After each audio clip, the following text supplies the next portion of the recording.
Hey everybody, welcome to winningruns.com. I'm Charlotte Cunningham. I'm standing here with David and Cassie Moseley from Farwell, Texas, as well as Blake and Mighty Man.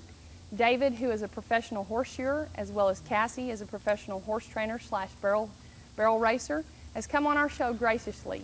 Some things about Cassie: she has a BBS in radiation therapy from the UT at MD Anderson. She graduated with honors there, so she is educated, as we say. She's had a very lucrative youth and amateur career. In 2006, she decided to break out into the PRCA ranks. She won over $20,000, was third in her circuit, which she used the turquoise circuit, won Rookie of the Year in the circuit, and also won Reserve Rookie of the Year for the world. Last year, she saw her first NFR qualification with just 59 rodeos that she went to. She won over $150,000, fourth in the world and fourth in the average at the NFR. This year, we're going to see Cassie go back to the NFR with over $70,000 earnings. Cassie's going to go back to the NFR and show us how it's done, right? Now, David's here with us, and he's going to point out some things about proper shoeing, which is one of the most, in my opinion, as well as other educated barrel racers, that this is one of the most important things that you need to know about.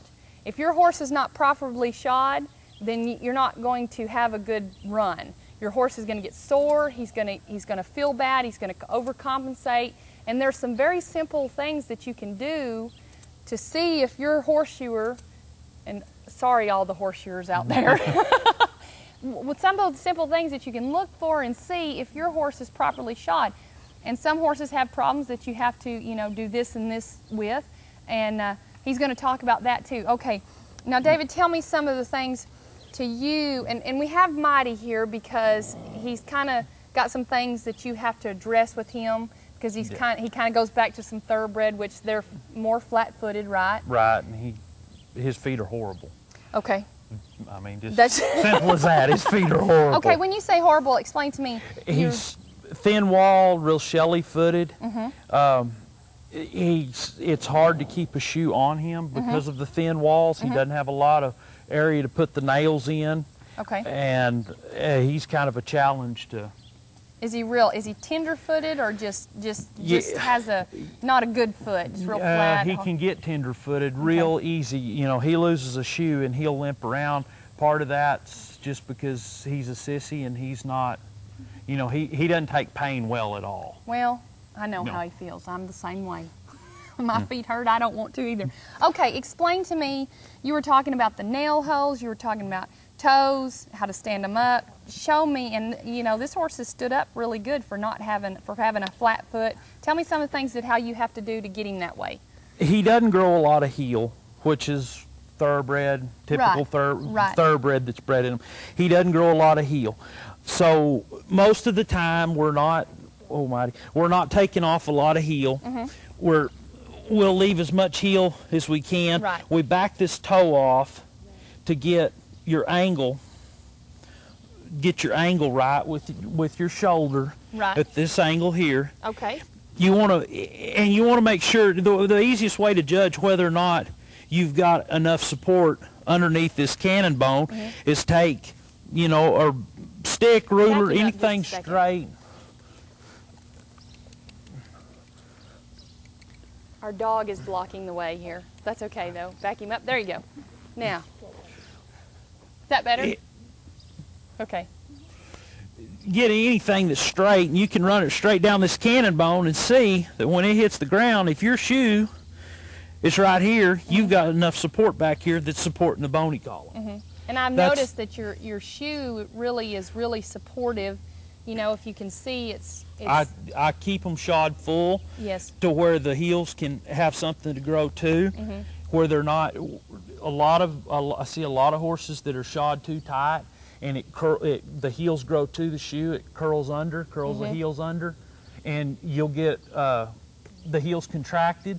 I really like these German martingales on these horses, these colts. I'll even put them on Mighty sometimes. The thing is with a German martingale is when you need it to grab a hold, if they're trying to get their head up and stuff like that, it will. But as you can see right now, it's not doing nothing. It's just sitting there. And I think that's really important on these horses. You know, I don't like to ride a tie down on my barrel horses. Some people do, and it's perfectly fine. My personal opinion, I don't like tie downs on barrel horses. I like them to have their nose free, stuff like that. So I'll ride all my colts, even if they really don't have a head issue. And she's not really what I'd consider a high-headed horse, but I mean, there's times, you know, that I need to bump her and let her remember, hey, you know, we need to get our head down. So I really think the German Martingale is good for that. This mare is really patterned well, as I said. She is green, though, very green. She's real fresh. She's full of it. When you first get on her, it takes a little bit to ride her down, and once you get her rode down, then she's ready to pay attention. And that's something too to remember with these colts. Don't expect to just get on them, especially if you haven't rode them, and they're going to go out there and work the barrel pattern. She's really not interested in paying attention to anything till I kind of get her rode down, and that's how a lot of them are. I mean, for the first many years of their life, they have other things on their mind when you first get on them other than running barrels or doing anything. So sometimes it takes a lot of loping, trot, and stuff like that to get them where they're ready to pay attention. So I'm going to go ahead and trot her just a little bit and lope her, get her ready. I'll work her in some circles and just get her to paying attention before I start the barrels. So while I'm long trotting her, if you'll see, I'm just gently, I don't do a lot of movement with my hands. I like to do a lot of finger movement. And sometimes it looks like I'm not even moving my arms, but I really am, getting pressure on their mouth. And what I'm doing, I'm tipping her nose in and making her get her shoulder up, make sure she's paying attention. That is very, very important on the barrels. I mean, when a barrel horse, when you go to turn them and you pull on them, you don't want them to just drop their shoulder. When you pull, you want them to make a good circle. And that's something you've got to teach them outside of the barrels, because that's natural. The first thing they're going to want to do when you pull, they're going to want to drop. So that's something I really emphasize a lot on these horses. She's real good. You see, I kind of got on her there just a little bit. Okay. Whoa.